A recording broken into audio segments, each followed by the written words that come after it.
5 number পদ্ধতি, নামাজের যে সুন্নাত গুলো আছে সুন্নাত গুলো আদায় করবেন, তাহলে নামাজের মধ্যে মনোযোগ বাড়ায়া দিবে কে?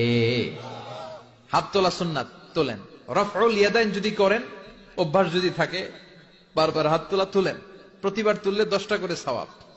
আমিন বলবেন, যে মসজিদে জোরে জোরে বলেন, আস্তে তো আস্তে বলেন, কিন্তু বইলেন, বলার দরকার আছে না নাই?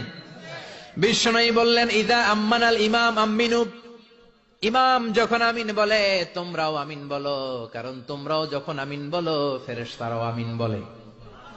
তোমাদের আমিন ফেরেশতাদের আমিন যখন মিলে যায়, তোমাদের জীবনের সব গুনাহ মাফ করে দেয় কে?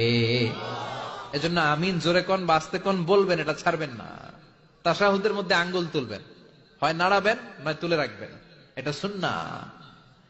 আশাদ্দু আলা শাইতান মিনাল হাদিদ, শয়তানরে লোহা দিয়ে পিটাইলে যত কষ্ট পায়, তাশাহুদে বসে এই আঙ্গুলটা নাড়ালে এর চেয়ে বেশি কষ্ট পায়। সুবহানাল্লাহ কইবেন না? এজন্য মুরাআতুস সুন্নাহ